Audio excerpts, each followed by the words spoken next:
தேவனுடைய நாமத்துக்கு மகிமை கனம் உண்டாவதுங்க. தேவன் கடந்த 11 மாதங்களை காத்து மீண்டுமாக இந்த 12வது மாதத்தின் வருஷத்தின் கடைசி மாதத்திலே தேவன் நம்மை கொண்டு வந்து வைத்ததற்காய் நாம் கர்த்தருக்கு நாம் நன்றி செலுத்துவோம். உண்மையிலே இந்த வருஷத்தில் முதல் கொண்டு இந்த நாள் வரைக்கும் அவருடைய கிருபையும் அவருடைய தயவும் நம்மேல் அதிகமாக இருந்திருக்கிறது. தொடர்ந்து இந்த மாதத்துக்குரிய வாக்குத்தத்தமான ஒரு வார்த்தையானது தேவன் என் உள்ளத்தில் வைத்தது. கொலோசியருக்கு எழுதினேன் அப்போஸ்தலனாகிய நிருபம் 3ஆம் அதிகாரம் 15ஆம் வசனத்தின் கடைசி பகுதியை நான் வாசிக்கிறேன். கொலோசியர் 3ஆம் அதிகாரம் 15ஆம் வசனம் கடைசி பகுதியை நான் வாசிக்கிறேன். நன்றி அறியதுள்ளவர்களாய் இருங்கள், நன்றி உள்ளவர்களாய் இருங்கள். இங்கிலீஷில் எப்படி இருக்கும் தெரியுமா? Be thankful to God. பிரியமான தெய்வ பிள்ளைகளே, இஸ்ரவேல் ஜனங்களை குறித்து 106ஆம் சங்கீதம் 105ஆம் சங்கீதத்தை வாசிக்கும் போது அவர் தேவனுடைய நன்மைகளையும் தேவனுடைய அதிசயமான காரியங்களையும் அவர்கள் உணராமல் போனதனால் தேவன் அவர்கள் மேல் மனக்கசப்புள்ளவர்களாய் மனக்கஷ்டமுள்ளவராய் கோபம் கொண்டவராய் இருக்கிறார். ஆகியால்தான் தேவன் நம்மை இதுவரைக்கும் அவர் நம்மை நடத்தின எல்லா காரியங்களுக்காகவும் நாம் அவர் செய்த எல்லா நன்மைகளுக்காகவும் அவர் ஜீவனுள்ள நாளெல்லாம் நமக்கு நன்மையும் கிருபையும் தொடரும்படிக்கும் அவர் நல்ல ஒரு மேய்ப்பனாய் நம்மோடு இருந்து நம்மை நடத்தி கொண்டு வந்த அந்த தேவனுக்கு நாம் எப்படி இருக்கணுமா? நன்றி அறிவுள்ளவர்களாக இருக்கணுமா? நன்றி உள்ளவர்களாக இருக்கணுமா? பிரியமான தெய்வ பிள்ளைகளே, ஆம், அதே தான் 1 சாமுவேல் 12ஆம் அதிகாரத்திலே கடைசி பகுதியை வாசிக்க 24ஆம் வசனத்தை நாம் எடுத்துக்கொண்டு வாசிக்கும்போது வாசிப்போம். 1 சாமுவேலின் புத்தகம் 12ஆம் அதிகாரம் 24ஆம் வசனத்தில் அதை வாசிக்கும்போது, நீங்கள் எப்படியும் கர்த்தருக்கு பயந்து உங்கள் முழு இருதயத்தோடும் உண்மையாய் அவரை சேவிக்க கடவீர்கள். அவர் உங்களிடத்தில் எவ்வளவு மகிமையான காரியங்கள் செய்தார் என்பதை சிந்தித்து பாருங்கள் என்று சொல்லுறார். இந்த கடைசி மாதத்துக்குள்ளே வந்திருக்கிற இந்த வருஷத்துல, இந்த வருஷத்தின் தொடக்கத்தின் முதல் கொண்டு இந்த நாள் வரைக்கும் அவர் எவ்வளவு மகிமையான காரியங்கள் செய்தார் என்றது நாம் சிந்தித்து பார்க்க வேண்டுமா? அல்லேலூயா. ஆகையால் தான் நாம் பாடின பாட்டு கூட கர்த்தர் நாமம் புகலிடவும் கருத்தோடு அவர் என்ன செய்வோம்? துதிப்போம். ஏகோவா ஈரேவாய், ஏகோவா நிசியாய், ஏகோவா ரூபாவாய், ஏகோவா ரஃபாவாய், ஏகோவா ஷம்மாவாய், ஏகோவா ஷாலோமாய் தேவன் நமக்கு கூட இருந்து ஒவ்வொரு நாளும் அவர் நம்மை நடத்தி கொண்டு வந்தார். அல்லேலூயா. ஆம், இது எந்த சூழ்நிலையில் இந்த வார்த்தை எழுதப்பட்டிருக்கிறது என்று பார்க்கும்போது பாருங்க, இனி எங்களுக்கு நியாயாதிபதிகள் வேண்டாம், தீர்க்கதரிசிகள் வேண்டாம், இனி எங்களுக்கு ராஜாவை ஏற்படுத்து என்று சொல்லும்போது தேவன் அந்த ஜனங்களுடைய பேச்சை கேட்டுக்கொண்டு தேவன் அனுமதியோட சாமுவேல் சவுல் ராஜாவை ஏற்படுத்தும் போது, அந்த ராஜாவை ஏற்படுத்தும் போது தான் இந்த வார்த்தையானது சாமுவேல் சொல்லுகிறார், அவர் உங்களிடத்தில் எவ்வளவு மகிமையான காரியங்கள் செய்தார் என்பதை சிந்தித்து பாருங்கள்.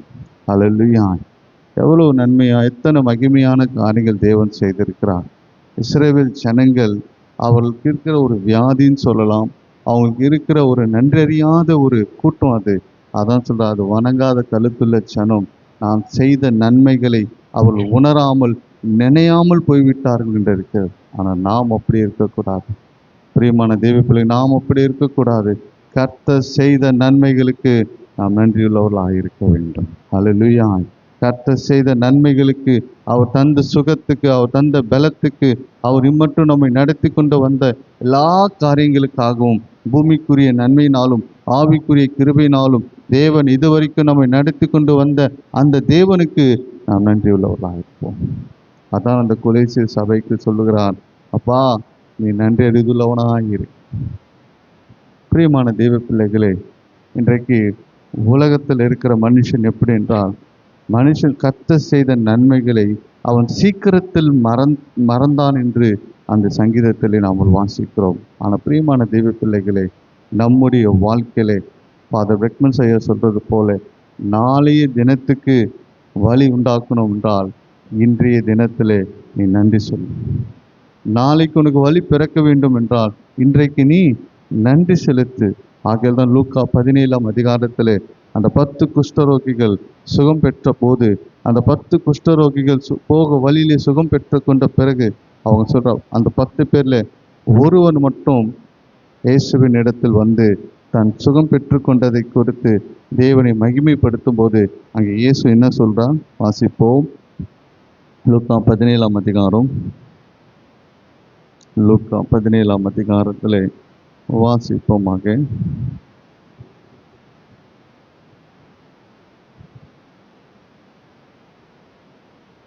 லூக்கா 17ஆம் அதிகாரம் 18ஆம் வசனம்.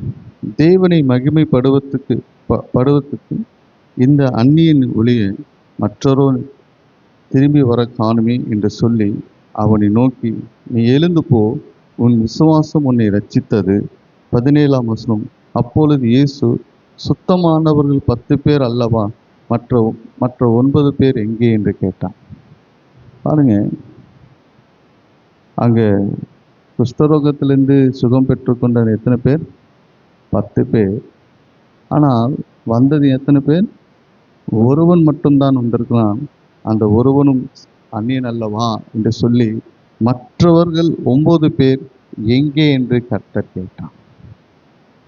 இன்றைக்கு தேவன் கூட தேவனிடத்திலிருந்து பெற்றுக்கொண்ட எந்த ஒரு சுகமோ, தேவனிடத்திலிருந்து பெற்றுக்கொண்ட எந்த ஒரு காரியத்துக்கோ கர்த்தர் இடத்துல வந்து நாம் என்ன செலுத்தணுமா? நன்றி செலுத்த வேண்டும். தேவனிடத்தில் வந்து அவரை மகிமைப்படுத்த வேண்டும். பாருங்க, அந்த 9 பேர்கள் காணோம். ஆனால் இந்த ஒருவன் மட்டும் இயேசுவின் இடத்துல வந்து என்ன பெற்றுக்கொண்டானா, அதோ ஆண்டவரே நீ தந்த சுகத்துக்காக அவன் தேவனை மகிமைப்படுத்தினான். அவர் இயேசு சொல்லுகிறார், நிச்சயமாகவே தேவன் அவனுக்கு செய்த அந்த சுகத்தில் அவன் மறுபடியும் இயேசுவின் இடத்துல வந்து மகிமைப்படுத்தும் போது தேவன் அதிலே பிரியமாக இருக்கிறார். அல்லேலூயா. நம்முடைய வாழ்க்கையில கூட முதலாவது நாம் எதற்கு நாம் நன்றி செலுத்த வேண்டும் என்றால், இந்த வருஷம் முழுவதும் பிறந்த நாள் முதல் கொண்டு இந்த நாள் வரைக்கும் தேவன் நமக்கு ஏற்பட்ட எல்லா பலவீனத்திலிருந்தும் எல்லா சுகவீனத்திலிருந்தும் நாம் என்ன செலுத்த வேண்டும் என்றால் நன்றி செலுத்த வேண்டும். அல்லேலூயா, அல்லேலூயா. ஆகையால் தான் பழைய ஏற்பாட்டு நாட்களிலே 5 பலிகள் உண்டு. சர்வாங்க தகன பலி, போஜன பலி, பாவ நிவாரண பலி, குற்ற நிவாரண பலி, சமாதான பலி. இந்த சமாதான பலியுடைய நியமனம் என்னென்றால், லேவியராகும் 7ஆம் அதிகாரத்தில் அதில் சோத்திரத்தின் பலி என்றார், தேங்க்ஸ் கிவிங், சோத்திர பலிகள். அதுதான் எபிரேயர் 13ஆம் அதிகாரத்தில் வாசிக்கிறோம். தேவன் உதடுகளாகிய கனியாக சோத்திர பலித்தோட என்ன செலுத்தணுமா? நாம் கர்த்தருக்கு சோத்திரம் செலுத்த வேண்டும். எத்தனையோ முறை நாம் பலவீனமாயிருக்கும், எத்தனையோ முறை நாம் சுகவீனாயிருக்கும், எத்தனையோ முறை நமக்கு வியாதிகள் வந்தது, எத்தனையோ முறை பலவீனங்கள் வந்தது. நாம் தேவனுக்கு ஆண்டவரே இம்மட்டும் தந்த ஆரோக்கியத்துக்காய், இம்மட்டும் தந்த பலத்துக்காய் ஆண்டவரே உமக்கு கோடி சோத்திரம். அல்லேலூயா, அல்லேலூயா. 2வது பாருங்க, யாக்கோபை பார்க்கிறோம். யாக்கோபின் ஆதியாகம புத்தகம் 31, 32ஆம் அதிகாரத்தில் 31ஆம் அதிகாரத்திலே வாசிக்கும் போது யாக்கோபு சொல்லுகிற, ஆண்டவரே இம்மட்டும் நீங்கள் காண்பித்த எல்லா தயவுக்காகவும், நீங்கள் காண்பித்த எல்லா சத்தியத்துக்காகவும் நான் ஏமாத்திரம். ஆனால் அதுக்கு முன்னாடி 30ஆம் அதிகாரத்தில் வாசிக்கும் போது அவன் சொல்லுகிறான், நான் வந்ததுனால தான் கர்த்தர் உன்னை ஆசீர்வதித்தார் என்று லாபான் இடத்துல சொல்லுகிறான். இது என் கஷ்டம், இது என் பிரயாசம் என்று, இந்த 20 வருஷம் நான் உனக்காக உழைத்தேன் என்று, என் கஷ்டம் என் பிரயாசம் என்று சொல்லுகிறான்.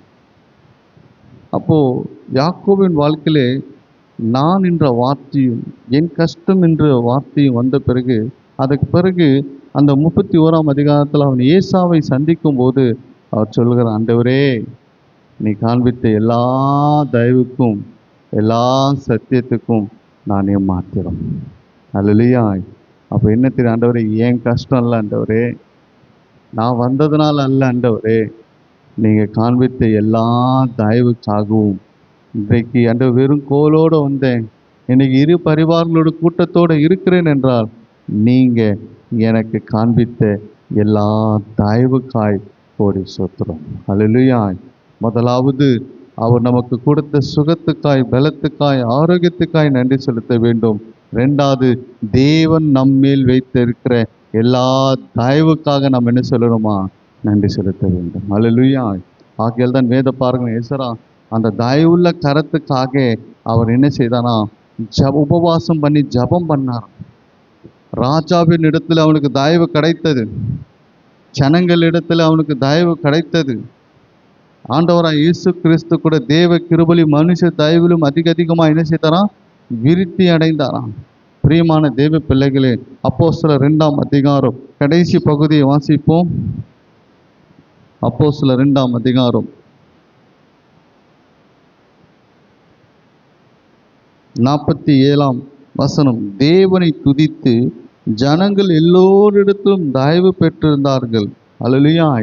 அப்போ ஒன்று, இந்த தேவனுடைய தேவன் காண்பித்த எல்லா தயவுக்கும் நாம் நன்றி செலுத்தும் போது, நாம் தேவன் நமக்கு காண்பித்த எல்லா தயவுக்காக நாம் தேவனை துதிக்கும் போது நான் நிச்சயமாய் சொல்ல முடியும், எல்லா அந்த அவருடைய தயவு ஜீவனுள்ள நாளெல்லாம் நமக்கு தொடர்கிறதாக இருக்கிறது. அல்லேலூயா. பிரியமான தேவ பிள்ளைகளே, கொலோசியர் புத்தகத்தில் 3ஆம் அதிகாரம் 15ஆம் வசனத்தில் வாசிக்கிறோம், நன்றி அறிவுள்ளவர்களாக இருங்க. முதலாவது அவர் நமக்கு தந்த ஆரோக்கியத்துக்காய், பலத்துக்காய், சுகத்துக்காய் நன்றி செலுத்துவோம். ரெண்டாவது, அவர் காண்பித்த எல்லா தயவுக்காகவும் நாம் நன்றி செலுத்துவோம்.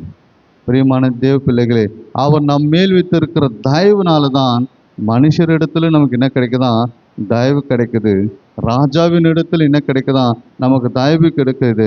ஏன், தேவனிடத்திலிருந்து கூட நமக்கு தயவு கிடைத்து, நமக்கு வேண்டியது என்னதோ, நமக்கு வேண்டிய காரியங்கள் என்னவோ அவர் தயவால் நாம் பெற்று கொண்டிருக்கிறோம். அல்லேலூயா. மூன்றாவது பாருங்க, சங்கீதக்காரராகிய தாவீது 103ஆம் சங்கீதத்தில் வாசிக்கிறோம். எப்போதும் ஜபத்தை நம்ம ஆராதனை முடியல நாம் அந்த சங்கீதத்தை நாம் பாருங்க. என் ஆத்துமாவே கர்த்தரை சோத்திரி, என் முழு உள்ளமே அவருடைய பரிசுத்த நாமத்தை சோத்திரி. என் ஆத்மாவே கர்த்தரை சோத்திரி, அவர் செய்த சகல உபகாரங்களையும் மறவாது. அப்போ ஒன்று, நம்ம ஆத்மாவுக்கு என்ன இருக்கணும் தெரியுமா, நன்றியுள்ள இருதயமாக இருக்கணும். நம்முடைய ஆத்மா தேவன் செய்த நன்மைகளை எப்போதும் நாம் என்ன செய்யணுமா, மறக்கக்கூடாது. அப்போது தாவீதின் வாழ்க்கையிலே எத்தனையோ காரியங்கள் அவன் வீழ்ச்சி அடைந்தான். அவன் ஆத்துமா சில நேரத்தில் பாதாளக்கூட போய் கொண்டு இருந்தது. ஆனால் தேவன் அவனுடைய பாவத்தை அவன் செய்த, என் ஆத்துமாவை அவர் என் அக்கிரமத்தை மன்னித்தார், என் நோய்களை குணமாக்கினார், என் பிராணனை அழிவிலிருந்து விலக்கி மீட்டினார், கிருபையினால் இரக்கத்தினால் முடிசூட்டினார், நன்மையினாலே வாய் திருப்தியாக்கினார். பிரியமான தேவ பிள்ளைகள், நிச்சயமாய் நான் சொல்ல முடியும், தேவன் சங்கீதக்காராகிய தாவீதின் வாழ்க்கையில தன் அக்கிரமங்களை மன்னித்து, தன் நோய்களை குணமாக்கி, தன் பிராணனை அழிவிலிருந்து விலக்கி மீட்டினார். பிரியமான தேவ பிள்ளைகள், ஆகையால்தான் சங்கீதக்காரராகிய தாவீது அவர் கடைசியாக எழுதின 103ஆம் சங்கீதத்தில் தேவன் செய்த நன்மைகளை அவன் மறக்காமல் அதுக்கு நாம் நன்றி செலுத்தினவனாக இருக்கிறான். பிரியமான தெய்வ பிள்ளைகளே, இன்றைக்கு கூட நம்முடைய ஆத்துமா கர்த்தர் செய்த நன்மைகள் என்ன செய்யக்கூடாது, மறக்கக்கூடாது. மறக்கக்கூடாது. நம்ம ஆத்துமா அப்பப்போ மறந்துடும். ஆத்துமாவே கர்த்தர் செய்த நன்மைகள் என்ன செய்யாத, மறக்காது. இந்த மாதம் கடைசி, இந்த வருஷத்தின் கடைசி மாதமாய் வந்திருக்கு. எப்போதுமே எனக்கு ஒரு பழக்கம் இருக்கு. இந்த கடைசி 12வது மாதத்தில் எப்போதும் கர்த்தர் இம்மட்டும் செய்த எல்லா காரியங்களையும் ஒவ்வொன்றாய் ஒவ்வொன்றாய் நினைவு கூர்ந்து நாம் நன்றி பலிகளை செலுத்தும் போது கர்த்தர் அதில் பிரியமாக இருக்கிறார். இனி வருகிற நாட்கள், இனி வருகிற வருஷம் நமக்கு எல்லா காரியங்களிலும் கர்த்தர் புது கிருபையோடும் புது பலத்தோடும் புது தயவோடும் புது அனுகிரகத்தோடும் நம்மை நடத்துகிறவராக இருக்கிறார். பாருங்க, அப்போ அவர் கிருபைக்காக நன்றி செலுத்துங்க. அவர் தந்த ஆரோக்கியத்துக்காய் நன்றி செலுத்துங்க. அவர் தந்த பலத்துக்காய் நன்றி செலுத்துங்க. அவர் காண்பித்த எல்லா தயவுக்காய் நன்றி செலுத்துங்க. பிரியமான தெய்வ பிள்ளைகளே, நாம் நன்றறியாதவர்களாய் இராதபடிக்கு தேவன் செய்த எல்லா நன்மைக்கு நீங்கள் நன்றி செலுத்தும் போது, நன்றி பலிகள் ஏறிடும் போது, சோத்திர பலிகள் ஏறிடும் போது நான் நிச்சயமாய் சொல்ல முடியும், கர்த்தர் இம்மட்டும் நடத்தின தேவன் இன்னும் நம்மளை நடத்த வல்லவராயிருக்கிறார். இனி வருகிற வருஷத்திலும் சரி, தேவன் நமக்கு புதிய காரியங்கள் வைத்திருக்கிறார். அந்த காரியங்களை சுதந்திரத்துக்கு முன்பதாக நாம் அவருக்கு சமாதான பலி செலுத்த வேண்டும், நன்றி பலி செலுத்த வேண்டும். அல்லேலூயா. இல்லைன்றால் நிச்சயமாய் கர்த்தர் கணக்கு கேட்பார். லூக்கா 17ஆம் அதிகாரத்தில் கேட்டார், எங்கப்பா அவன், எங்கே மற்ற 9 பேர் எங்கே?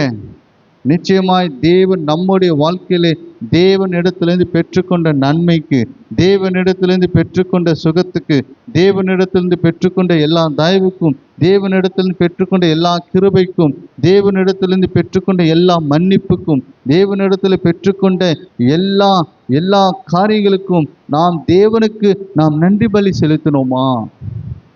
அல்லேலூயா, அல்லேலூயா. பாருங்க, உலகத்தில் எத்தனையோ பேர் நம்ம இடத்துல நன்மை பெற்றுக்கொண்டு போவார்கள். அவன் ஒரு தேங்க்ஸ் சொல்லாமல் போயிட்டான், நமக்கு எப்படி இருக்கும்? பாரு, இவ்வளோ வேலை செஞ்சான், இவ்வளோ வேலை வாங்கினான், கடைசியில் ஒரு தேங்க்ஸ் கூட நமக்கு சொல்லாமல் போயிட்டானே என்று ஒரு வருத்தம், ஒரு கஷ்டம் நமக்கு நேரிடுமா இல்லையா? நேரிடுமா இல்லையா? அப்போ நிச்சயமாகவே அப்போ தேவன் கூட தேவன் நமக்கு செய்திருக்கிற எல்லா நன்மைகளுக்கு நாம் நன்றி செலுத்தாமல் போய்விட்டால் அப்போ நாம் எப்படிப்பட்ட கூட்டத்தில் இருக்கிறோம்? நன்றி அறியாத கூட்டத்தில். ஒரு மனுஷனுக்கு நாம் நன்மை செய்யும்போது அந்த மனுஷன் இடத்துல நமக்கு ஒரு தேங்க்ஸோ ஒரு நன்றியோ வரல என்றால் நாம் உடனே நாம் சொல்லணும், பாருங்க நன்றி அறியாமல் போய்விட்டான் என்று சொல்லுகிறோம். அப்போ தேவன் கூட நம்மளை பார்த்து அப்படி தானே கேட்பாரு. தேவனும் அதுதான் நம்மளை பார்த்து கேட்பேன், என்னப்பா இவனை ஆரோக்கியத்துக்காக ஜபம் பண்ணான், அவன் தேவைக்காக ஜபம் பண்ணான், அவனுடைய காரியங்களுக்காக ஜபம் பண்ணான், அந்த காரியங்கள் நிறைவேறினது, அவனுக்கு ஆரோக்கியம் வந்தது, எல்லாவற்றிலும் அவன் தேவனிடத்தில் எல்லா நன்மைகளும் கிருபைகளும் பெற்றுக்கொண்டு அவன் காரியங்கள் எல்லாம் பெற்றுக்கொண்டு தேவன் எல்லா காரியங்களும் வாய்க்க பண்ணின பிறகு ஆனால் தேவனுக்கு நன்றி செலுத்தாமல் போய்விட்டால் நாம் எப்படிப்பட்ட கூட்டவர்களாக இருக்கின்றால் நன்றி அறியாதவர்களாக இருக்கிறோம். ஆகிய பிரியமான தெய்வ பிள்ளைகளே, நாம் அப்படிப்பட்டவர்களாக இராதபடிக்கு கொலேசியரில் 3ஆம் அதிகாரம் 15ஆம் வசனத்தில் வாசித்தது போல நாம் எப்படி இருக்கணுமா? நன்றியுள்ளவர்களாக இருக்க வேண்டும். இங்கிலீஷில் அழகும், be thankful to God always. எல்லா நேரத்திலும் தேவன் செய்த எல்லா தயவுக்காகவும், அவர் காண்பித்த எல்லா தயவுக்காகவும், அவர் காண்பித்த எல்லா சத்தியத்துக்காகவும், அவர் கொடுத்த எல்லா ஆரோக்கியத்துக்காய் பலத்துக்காய் நாம் நன்றி செலுத்தும் போது கர்த்தர் அதிலே பிரியமாக இருக்கிறார். அல்லேலூயா. அப்போ இந்த மாதம் முழுவதும் தேவனிடத்திலிருந்து பெற்றுக்கொண்ட எல்லா காரியங்களுக்காகவும் எல்லா கிருபைகளுக்காகவும் தயவுக்காகவும் நீங்கள் நன்றி பலிகள் செலுத்தும் போது கர்த்தர் அதிலே பிரியமாக இருக்கிறார். அல்லேலூயா, அல்லேலூயா, அல்லேலூயா. ஆகியால் தான் சங்கீதக்காரர், உமக்கு பிரியமானது செய்ய எனக்கு கற்றுத்தார். ஆக இந்த வார்த்தை கொண்டு கர்த்தர் இந்த மாதம் முழுவதும் உங்கள் குடும்பமாக தனிப்பட்ட விதத்தில் நீங்கள் கர்த்தர் செய்த நன்மைகளுக்கு நன்றி செலுத்தும் போது கர்த்தர் அதில் பிரியமாயிருக்கிறார். ஒன்றும் இம்மற்றும் நடத்தின தேவன் ஒன்றும் உங்களை நடத்த வல்லவராக இருக்கிறார். கண்களை மூடி நாம் ஜெபிப்போமாக.